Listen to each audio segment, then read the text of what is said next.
Bonjour maman. Je voulais vraiment t'écrire une lettre, mais je sais que tu n'aimes pas lire. Alors du coup, je te fais une petite vidéo pour essayer de t'expliquer pourquoi j'ai fait ce que j'ai fait, pourquoi je suis sortie de l'organisation des témoins de Jéhovah d'une façon volontaire. Avec cette vidéo, j'aimerais vraiment que tu puisses comprendre pourquoi je l'ai fait. Alors j'aimerais vraiment aussi que tu prennes ta Bible, s'il te plaît, parce qu'on va lire ensemble quelques passages bibliques. Il y a tellement de choses que j'aimerais te dire, mais je peux en choisir que quelques-unes, du moins pour cette vidéo. Et je vais donc les partager avec toi, maman. Avant tout, il faut quand même que je te dise que tu me manques. Et je vais bien. Malgré tout, je vais bien. Donc voilà, je vais commencer à partager avec toi certains sujets avec lesquels on peut vraiment penser et se dire, est-ce que Jéhovah veut vraiment ça de moi? Alors la première chose à faire, c'est lire le Réveillez-vous de 2009, de juillet 2009 plus exactement, et c'est dans les pages 28 et 29. Il y a un article qui parle de « D'après la Bible, est-il mal de changer de religion ?» Alors je vais le lire textuellement, maman. Il dit comme ça. Réfléchissez aux raisons d'examiner la Bible. Voici ce que, sous l'inspiration divine, le rédacteur biblique Paul a déclaré. Toute écriture est inspirée de Dieu et utile pour enseigner, de Timothée 3,16. Dans votre quête de la vérité, incluez l'examen des preuves qui soutiennent cette affirmation. Assurez-vous de la sagesse incomparable de ce livre, la Bible donc, et de son exactitude tant historique que prophétique. Loin de présenter les religions comme autant de chemins qui mènent à Dieu, la Bible encourage son lecteur à ne pas croire tout ce qu'il entend, mais à éprouver les paroles inspirées pour voir si elles viennent de Dieu. 1 Jean, chapitre 4, verset 1. Par exemple, tout enseignement qui vient réellement du Créateur doit s'accorder avec sa personnalité, notamment avec sa qualité dominante de l'amour.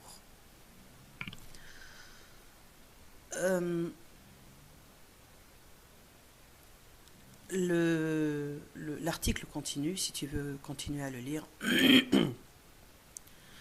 Il y a un passage dans l'article qui est intéressant et dit « Bien que la Bible distingue clairement les vrais enseignements des faux, Dieu laisse chacun libre de décider de ce qu'il en fera. Personne, j'aime beaucoup ce passage, maman, personne ne devrait être contraint de pratiquer un culte qu'il juge inacceptable ou de choisir entre sa croyance et sa famille.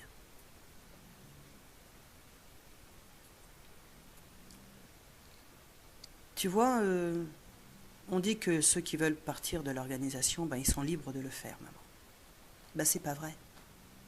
Parce que pour être libre de le faire, on ne devrait pas nous menacer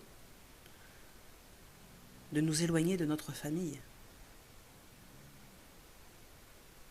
Parce que, à cause de ce que la Watchtower enseigne, pas la Bible, attention, pas la Bible, la Watchtower enseigne que une maman, par exemple, ne doit plus parler à sa fille parce qu'elle n'est plus témoin de Jéhovah. On vient de voir en haut, dans la tour de garde, dans votre quête de vérité, assurez-vous de la sagesse incomparable de livre, donc de la Bible, les attitudes, et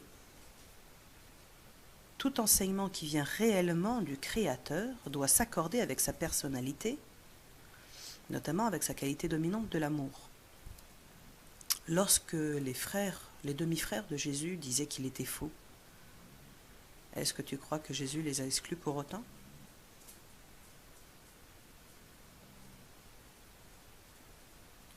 C'est une question que je pose. Ils disent que tout enseignement qui vient du Créateur doit avoir de l'amour. Est-ce que tu crois que obliger une maman à ne plus avoir de l'amour naturel pour une fille, ne plus lui parler, est-ce que tu crois que c'est pas contre nature, ça ? Il y a un texte biblique, 2 Timothée 3,3, qui dit que dans la fin des temps, donc, il y aurait des gens qui seraient sans affection naturelle. L'affection naturelle, c'est quelque chose qui se passe dans la famille. Alors pourquoi est-ce que la société Watchtower oblige les frères et les sœurs, les témoins de Jéhovah, à ne plus avoir cette affection naturelle ? En fait, ils demandent d'exercer une qualité mondaine, voire même satanique, étant donné qu'on te demande de ne plus me parler. Ça, c'était un premier aspect que je voulais voir avec toi. Bien entendu, Jéhovah nous laisse le libre arbitre, donc si toi tu décides par toi-même, maman, de ne plus me parler, j'accepterai ça. Mais si tu le fais parce que la Watchtower le commande, pose-toi quelques questions. À propos de la Watchtower, dans ma lettre que j'ai écrite aux anciens, je l'ai là, j'ai écrit plusieurs choses. Quand les anciens m'ont contacté, m'ont téléphoné, il y en a un qui m'a dit qu'il était choqué d'avoir lu toutes ces choses-là. Il en était tellement choqué, maman, qu'il est parti au téléphone et il a demandé au Bethel de lui confirmer les dires. Et on lui a vraiment tout confirmé. Il a dit que tout ce qu'il y avait dans ma lettre était vrai. Une des choses qu'il y avait dans ma lettre, on en avait parlé la dernière fois que nous avons parlé, c'était sur les faux prophètes. Deutéronome 18, 22 dit «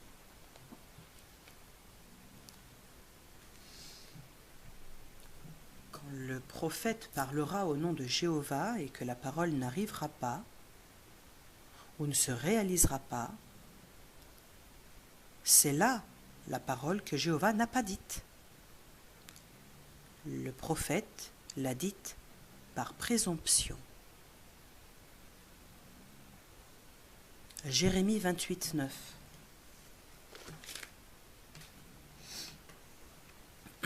dit « Pour ce qui est du prophète qui prophétise la paix, c'est quand se réalisera la parole de ce prophète que se fera connaître le prophète que Jéhovah a véritablement envoyé. »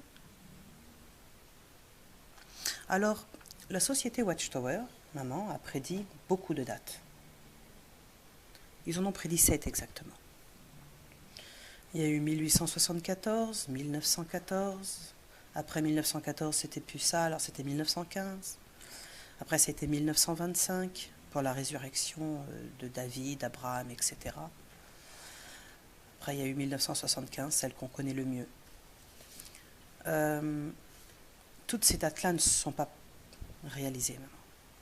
Ça, tout le monde le sait. Et ce qui est intéressant, c'est que dans la tour de garde de 2013, de janvier 2013, la tour de garde au public, c'est celle-ci, la toute première, c'était celle-ci. Dans la page 8, il y a un encadré gris. Il y a marqué « Les témoins de Jéhovah ont-ils annoncé des fausses dates ?» Alors écoute ce qu'ils disent. Ils disent Ils disent, les témoins de Jéhovah, déjà c'est pas les témoins de Jéhovah, c'est le collège central. Hein. Les témoins de Jéhovah sont contraints d'y croire, mais bon, eux ils disent comme ça. Les témoins de Jéhovah ont nourri de fausses attentes sur le moment où la fin viendrait. Comme les disciples de Jésus au 1er siècle, nous avons parfois cru que certaines prophéties se réaliseraient plus tôt que Dieu ne l'avait prévu dans son calendrier. Alors ce qui est intéressant déjà, c'est qu'ils veulent comparer les prophéties que eux ont données aux prophéties de Jésus-Christ.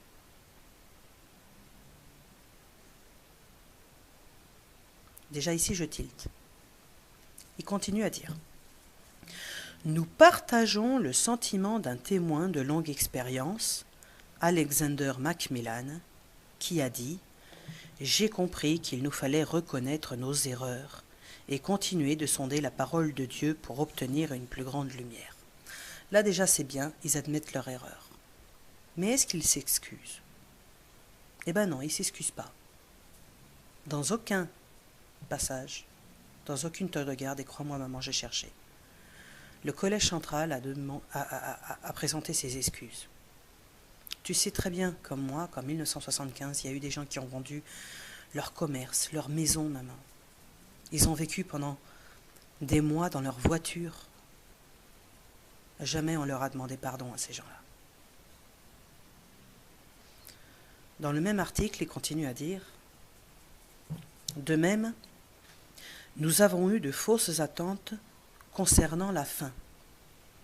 Mais nous sommes davantage soucieux d'obéir à Jésus et de sauver des vies que d'éviter les critiques. » Alors là, au lieu de carrément de s'excuser, ils disent carrément, d'une façon polie bien sûr, de toute façon on s'en fout. On s'en fout, nous, ce qu'on veut, c'est obéir à Christ. Alors est-ce qu'ils le font vraiment, obéir à Christ? Est-ce qu'ils le font vraiment? Toujours dans ma lettre, je parle de Russell. Et j'ai mis dans ma lettre que j'avais découvert qu'il avait été un franc-maçon de haut degré. Alors, je ne sais pas si tu connais les francs-maçons. Moi, jusqu'à très peu de temps, je ne les connaissais pas. Les francs-maçons, maman, c'est comme une secte qui vient des Illuminati, donc ceux qui ont un petit peu créé le Vatican, hein, si tu préfères. Et les francs-maçons de haut degré, eh ben, tout comme Manassé le faisait avant d'adorer Jéhovah, eh ben, ces gens-là, ils brûlent des bébés. Les francs-maçons, encore aujourd'hui, maman, brûlent des bébés. À partir d'un certain degré, parce qu'ils ont des degrés, des stades, eh ben, ils doivent offrir en sacrifice à Satan des bébés. Et Russell avait déjà dépassé de loin ce degré-là. Et j'ai demandé comment ça se fait que Russell ait été un franc-maçon. Alors, tu peux penser qu'il avait été franc-maçon avant de faire les étudiants de la Bible. Mais ce qui est intéressant, c'est qu'il n'a pas eu un enterrement en tant que témoin de Jéhovah ou en tant qu'étudiant de la Bible. D'ailleurs, ses derniers désirs sont notés dans une tour de garde de l'époque. Il demande d'être enterré avec une toge romaine et d'avoir un enterrement maçon. Cet homme, jusqu'à la fin de sa vie, a été franc-maçon. Et ce qui est intéressant, j'aimerais quand même te le répéter. Atchoum, s'il te plaît, bébé. Ce que j'aimerais quand même te rappeler, c'est que les frères m'ont dit que c'était vrai. Alors, est-ce que Russell obéissait à Christ? Est-ce que Russell démontrait l'amour de Dieu dans ses croyances? On ne peut pas dire qu'on aime, maman, quand on sacrifie des bébés. Déjà un bébé chien, c'est terrible. Mais là, on parle d'humain, maman. J'ai fait d'autres recherches. Je suis tombée sur Rutherford. Au Bethel, Rutherford avait 2 maîtresses. Il s'en cachait pas. C'était un tyran. Il était tellement mal poli, tellement tyrannique, et tellement alcoolique aussi, parce qu'en plus de ça, il buvait. Plusieurs Béthélites ont dû se retirer du Béthel. Il y en a un qui s'appelle Moyle. Il a été jusqu'au tribunal à cause de la façon tyrannique que Rutherford l'a traité, et il a gagné, maman. Cet homme-là, obéissait-il à Christ? Est-ce qu'il démontrait l'amour de Dieu? Parce que je te rappelle que dans le Réveillez-vous, ils disent que la vraie religion doit toujours montrer la qualité de l'amour de Dieu. Jésus a dit que on ne devait pas faire partie du monde. Et pourtant, la société Watchtower a fait partie de l'ONU.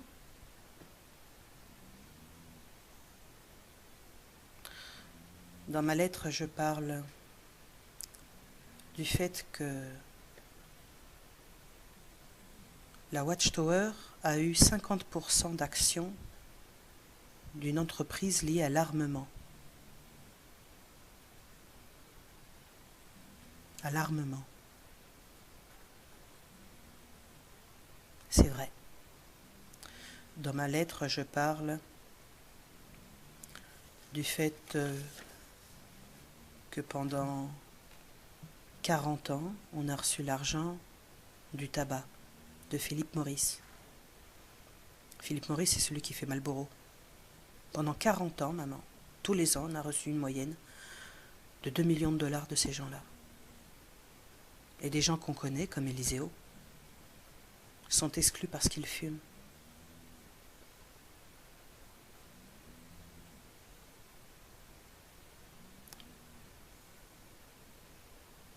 Et la goutte qui a vraiment fait renverser toute l'eau de mon verre, on va dire ça comme ça, 23 720 personnes pédophiles qui ont violé ont été protégées par la société Watchtower. 23 720 personnes. Pas victimes, hein, maman. Et je sais très bien que ce genre de personnes, lorsqu'ils ont une victime, ils n'en ont pas qu'une seule. Ils en vont 2, 3. Et tu sais ce que le Watchtower a répondu?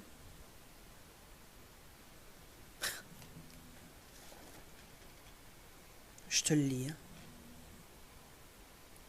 Ce nombre n'est pas important.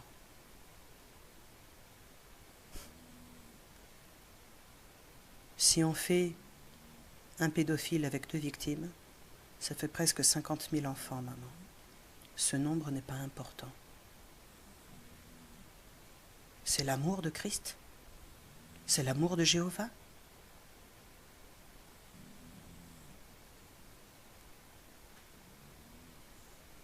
Les anciens, quand ils m'ont appelé, ils pleuraient. Parce qu'ils avaient découvert que tout ce que j'avais écrit dans la lettre, maman, était vrai. Et à cause d'une société comme celle-ci, la société Watchtower, on sépare des familles qui s'aiment. Au nom de quoi? Au nom de l'amour de Dieu, l'amour de Christ. Cet enseignement n'est pas plein d'amour de Dieu. Souviens-toi lorsqu'on parle du fils prodigue qui revient à la maison.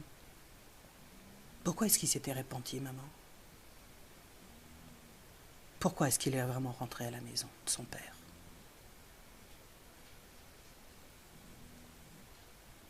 Pourquoi? Il avait faim. C'est tout. Et son père, avant même que son fils lui explique pourquoi il est revenu, il l'accueille les bras grands ouverts. Ça, c'est une parabole de Christ. Alors, je ne te demande pas à ce qu'on me donne raison ou tort. Je ne te demande pas ça, maman. Je te demande simplement de comprendre pourquoi est-ce que moi je ne voulais plus être complice de la société Watchtower. Comment est-ce que je vais prêcher les bonnes nouvelles avec les témoins de Jéhovah en sachant pertinemment que cette société Watchtower ne peut pas être l'élu de Jéhovah. Alors bien sûr, eux, ils disent oui, mais nous on prêche. On est les seuls à prêcher dans le monde. C'est pas vrai. C'est pas vrai. On voit presque tous les jours des Mormons faire du porte-à-porte. On peut parler du fait que les témoins grandissent de chaque jour et que ça peut être que la bénédiction de Jéhovah. Les Mormons, c'est pareil. Je ne veux pas dire, attention, que je vais changer de religion, maman, hein, parce que c'est pas du tout le cas. D'ailleurs, à partir d'aujourd'hui, je ne veux plus jamais entendre parler de religion. La seule chose qui m'intéresse aujourd'hui, c'est Jéhovah, Jésus-Christ et la Bible.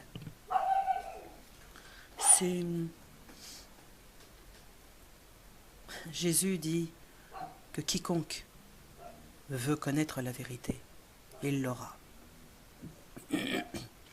Dans Daniel chapitre 12, 4, verset 4, du 8 au 10, après dans la deuxième lettre de Pierre, chapitre 1, verset 16 à 21, ils expliquent, c'est l'histoire de la lumière qui s'éclaircit de plus en plus. Ce verset biblique que la société utilise très mal pour essayer de couvrir leurs erreurs, montre que la lumière, la vérité biblique, elle serait visible à tous, pas à une élite humaine. Elle serait visible à tous, dit la Bible. Alors on doit croire qui, maman? Un groupe d'hommes ou la Bible?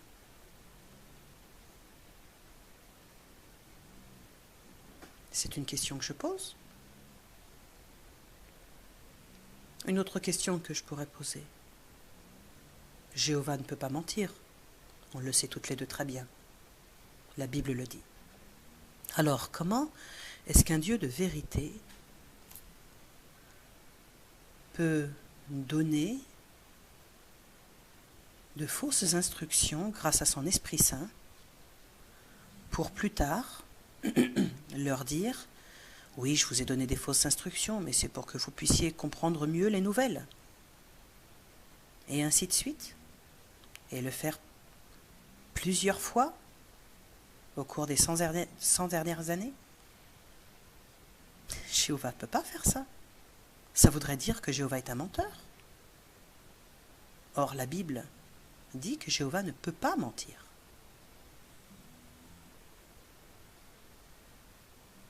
Alors je répète ma question. Doit-on croire à Jéhovah, en Jésus, en la Bible, ou devons-nous croire à un groupe d'hommes qui se croient vraiment supérieurs à Christ?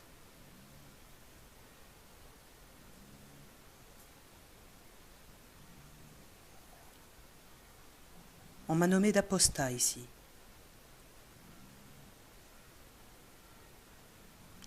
Alors j'ai cherché, c'est quoi un apostat? Pour les témoins de Jéhovah, pour le collège central, un apostat, c'est quelqu'un qui pense, il n'a même pas besoin de le dire aux autres, hein. C'est quelqu'un qui pense un enseignement contraire à ce que celui que la Watchtower donne. J'ai cherché, et tu sais cette histoire de résurrection, maman, si tu vas vraiment voir papa après dans la résurrection, et si vous allez être mariés. Souviens-toi, c'était en 1987, j'ai retrouvé l'article parce que je peux te dire que j'en fais des recherches en ce moment. C'était dans le périodique du 1er juin, une tour de garde donc le 1er juin 1987. Et c'est dans les pages 30 et 31. Pendant un temps, nous, on s'était dit, mais là, Jésus parlait aux oins. Non, maman, il ne parlait pas aux oins. Les oins sont venus qu'après Pentecôte de 33. Ce qui veut dire que les gens avec qui il parlait, ils n'étaient pas oins. Ce qui veut dire aujourd'hui que la Watchtower enseigne que même dans la résurrection, papa ne se remariera pas avec toi. C'est ce que la Watchtower dit. Qu'est-ce que la Bible dit? La Bible dit que le désir de toute chair sera respecté, que Jéhovah te donnera les choses que tu demanderas. Tu préfères croire qui, maman? La Watchtower ou la Bible? Dis-toi que si tu continues à dire que tu vas revoir papa dans la résurrection, toi aussi, maman, tu es une apostat.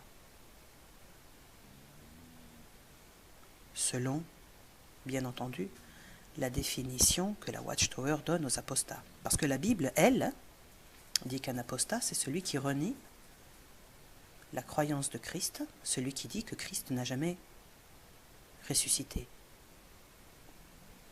Alors, du point de vue biblique, je ne suis pas une apostat.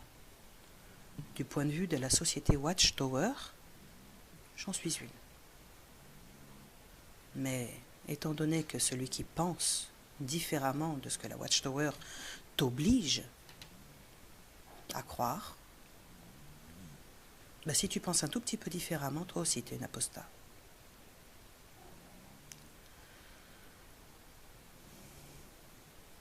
Le réveillez-vous qu'on a lu au début disait que la vraie religion devait être amour.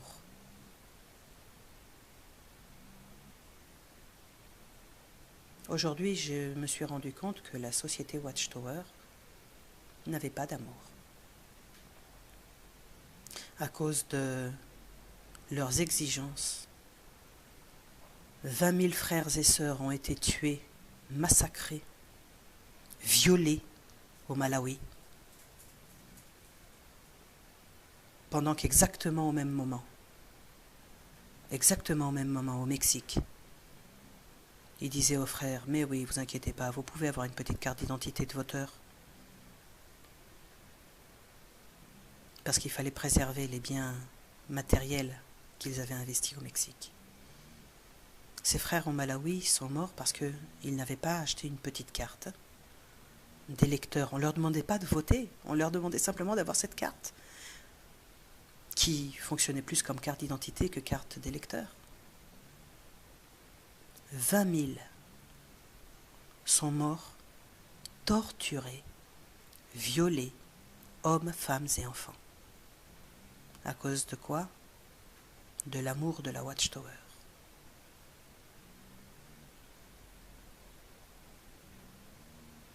Il y en a tellement des choses, maman, que j'ai découvertes sur cette Watchtower. Aujourd'hui, je ne peux plus me taire. Je ne peux plus me taire. Il faut vraiment que je dise aux gens, parce que ça, c'est l'amour, prévenir les gens. Il faut que je prévienne les gens. Mais avant de prévenir les gens, il fallait aussi que je prévienne ma mère. Mon frère n'a pas voulu m'écouter. Et toi, si tu veux pas m'écouter, maman, ce sera aussi ton choix. Mais il fallait que je te dise certaines des choses que moi j'ai découvertes. Et pour que tu comprennes pourquoi je ne veux plus faire partie de ces gens-là. Je continue à parler de Jéhovah Dieu et de la Bible aux gens que je croise. Mais je ne le fais pas au nom d'une organisation. Je le fais au nom de l'amour de Dieu. Crois-moi, c'est pas facile tous les jours, mais j'assume. J'assume mon acte et j'accepterai toute décision qui vienne de toi. J'aimerais que tu penses bien comme il faut aux choses que je viens de dire. Réécoute cette vidéo si nécessaire. Suis les passages dans la Bible. Il y a certains passages que j'ai cités mais que je n'ai pas lus, va les lire. Et si tu veux, je suis ici. Et j'attendrai ton coup de téléphone. Je te rappellerai de suite pour pas que tu dépenses trop d'argent. Je te fais un gros bisou, maman. Je te dis je t'aime. Et j'espère vraiment que tu comprends ce que je ressens aujourd'hui vis-à-vis de la Watchtower qui m'a volé tellement d'années. J'ai été une témoin de Jéhovah active pendant 25 ans. On m'a volé 25 ans. Je ne regrette rien parce que ce que j'ai fait, je l'avais fait par amour pour Jéhovah. Ce que je regrette, c'est qu'on m'ait menti. Et toi? Combien d'années tu as donné? Ça fait 34 ans. Ça fait 34 ans, maman, que tu es dans la vérité. Ce que eux, ils disent la vérité. Parce que la Bible dit que la vérité en est une autre. Est-ce que ça vaut le coup?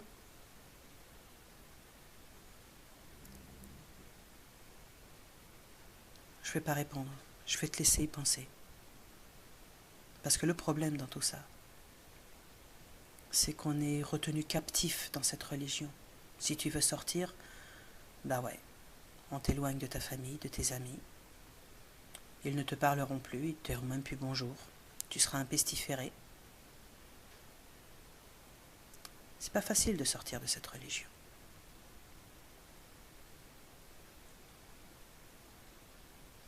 Mais moi j'assume. Et je suis heureuse de l'avoir fait, maman. Parce que comme Jésus l'a dit, vous connaîtrez la vérité, et la vérité vous libérera. Et aujourd'hui, je comprends dans mes veines, dans ma peau, ce qu'est la vraie liberté chrétienne. Faut vivre l'expérience pour pouvoir le comprendre. J'aime Jéhovah, j'aime la Bible. Je vais continuer à le servir, à parler de lui. Et voilà, je fais ce qu'il attend de moi, sans passer par une organisation, étant donné que la Bible dit qu'il n'y a qu'un seul maître, Christ Jésus. Voilà, pour aujourd'hui, la vidéo va finir. Je pense que je t'en referai une autre. Mais voilà, en fait, c'est ce que je voulais te dire, maman, aujourd'hui. Donc je t'embrasse très fort, je t'aime très fort. Tu me manques beaucoup. Et je te dis à bientôt.